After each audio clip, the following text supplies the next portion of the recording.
फिरोजाबाद के kids corner senior secondary school का 57वां वार्षिकोत्सव बड़ी धूमधाम से मनाया गया। वहीं kids corner senior secondary school के डायरेक्टर डॉक्टर मयंक भटनागर ने जानकारी देते हुए बताया कि हमारा वार्षिकोत्सव कोरोना काल के बाद नहीं मनाया गया था, उसी को लेकर आज हमारे स्कूल में है वार्षिकोत्सव। 57वां स्कूल के छात्र छात्राओं ने राधा कृष्ण का स्वरूप बनकर इस कलयुग में बेटियों को किस तरह उन दरिंदों बचना चाहिए, उसी को लेकर मंच पर एक जागरूकता मिशन देखने को मिला। वहीं कृष कॉर्नर की प्रिंसिपल डॉक्टर रूपाली भटनागर ने बताया कि कोविड-19 को लेकर 3 वर्ष से हमारे स्कूल में किसी तरह का भी कार्यक्रम नहीं किया गया। साथ ही बताया कि हमारे स्कूल की छात्र छात्राओं द्वारा मंच पर रंगारंग कार्यक्रम भी किए गए। साथ ही यूपी बोर्ड एवं सीबीएसई बोर्ड 700 से ज्यादा छात्र छात्राओं भाग लिया। बहुत ही अच्छे रंगारंग कार्यक्रम भी किए। जहां तक बेटियों का सवाल है, वहां तक बेटियों को कैसे रखे जाए, उनको कैसे आगे बढ़ाया जाए, किस तरह आगे बढ़ाया जाए, साथ ही अपने देश को कैसे बचाया जाए, इन्हीं सब कार्यक्रमों को लेकर बड़ी धूमधाम से वार्षिक उत्सव मनाया गया।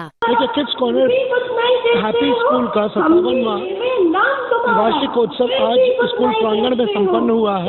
3 साल के बाद, कोविड के बाद आज इसको संपन्न कराने में मैनेजमेंट और टीचर्स बहुत खुशी महसूस कर रहे हैं। इस एनुअल फंक्शन के अंदर हमने देशभक्ति से लेकर सभी धर्मों को मिक्स करके, सभी धर्मों का आदर करते हुए उनको रेस्पेक्ट दिया है। प्रादेशिक नृत्यों के माध्यम से हर एक प्रदेश की खुशबू को प्रस्तुत करने की कोशिश की है। देशभक्ति से ओतप्रोत तमाम नाटकों को यहाँ प्रस्तुत किया है और उसके बाद कई ऐसे धार्मिक भी आइटम्स हैं जहाँ कृष्ण लीला, राम का स्वरूप और सबसे बड़ी एक जो सबसे अच्छा कार्यक्रम है वो है काली जो संहार करती है रक्तबीज नामक राक्षस से एक वर मांगा था कि जब भी वो लड़े और जहाँ भी उसका रक्त गिरे वहाँ से एक और राक्षस उत्पन्न हो जाए। उसके बाद उसने शिव पार्वती के नृत्य के बाद में पार्वती जी को भी छेड़छाड़ करी, जहां वो कुपित होकर काली का रूप लेके उन्होंने रक्त बीज का पूरा खून अपना पीकर सर काटकर उसका पूरा खून पी लिया। तो ये एक बहुत मार्मिक दृश्यों के द्वारा इस एनुअल फंक्शन को प्रस्तुत किया गया है और हम सभी इसको देखकर प्रफुल्लित हैं। आप देखिए कि जितने भी पेरेंट्स हैं यहाँ बैठ के बहुत आनंदित हैं। एक अनूठा और अनेकता में एकता लिए हुए ये कार्यक्रम हमने प्रस्तुत करने की कोशिश की। किड्स कॉर्नर ने पैंडेमिक ये जब से हुआ, कोविड हुआ, उसके बाद से 2 साल से कोई फंक्शन नहीं हुआ था, तो इस बार हमारे 5 दशक पूरा होने के बाद में 57th एडुटेनमेंट फिएस्टा मनाया गया, जिसमें यूपी बोर्ड और सीबीएसई बोर्ड के लगभग 700 से ज़्यादा छात्र छात्राओं ने भाग लिया और बहुत तरह तरह के सांस्कृतिक कार्यक्रम दिए। आपने स्वयं भी इसके विटनेस हैं। आपने देखा कि छोटे प्लेवे नर्सरी केजी से लेकर के 12वीं तक के छात्र छात्राओं ने जमकर रंगारंग कार्यक्रम दिए, जिसमें कि बहुत सारे मैसेज गिविंग प्रोग्राम्स भी दिए गए थे।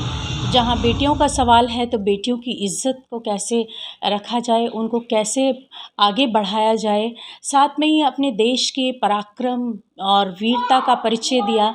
जिस तरह से सैनिक हम लोगों के लिए दिनों रात कड़ी धूप सर्दी में मेहनत करके देश की प्रहरी बने रहते हैं, बच्चों ने बिल्कुल रोंगटे खड़े कर देने वाला ऐसा नाटक भी प्रस्तुत किया। एक तरफ द्रौपदी चीरहरण के थ्रू उन्होंने माताओं और बहनों की इज़्ज़त किस तरह से अब इस कलयुग में बचाना है उसका भी संदेश दिया। दूसरी तरफ राधा और कृष्ण का रास दिखा के सबका मन मोह लिया। बहुत सारी इस तरह की रंगारंग प्रस्तुतियाँ दी गई, जिसमें कि माँ काली का रूप भी देखने को मिला और देश के बहुत सारे जो स्टेट्स हैं, हमारा पंजाब हुआ, गुजरात हुआ, महाराष्ट्र हुआ और भी बहुत सारे स्टेट्स, और सब मिलकर के जो विभिन्नता में एकता, जो हमारे देश की सबसे बड़ी ताकत है, उसका भी परिचय दिया। तो यूपी बोर्ड और सीबीएसई बोर्ड के जो एनुअल रिपोर्ट्स थे वो दोनों ही सीईओ कुशल भटनागर और विख्यात भटनागर ने पूरे स्कूल की रिपोर्ट और अचीवमेंट्स के बारे में बताया गया। पूरा मैनेजमेंट, प्रबंध तंत्र और पूरा किड्स कॉर्नर परिवार, सभी टीचर्स ने बहुत जी भर के मेहनत की थी और इस कार्यक्रम को सफल बनाया इस तरह से। रिपोर्ट फिरोजाबाद से सौराज सिंह, जिला संवाददाता।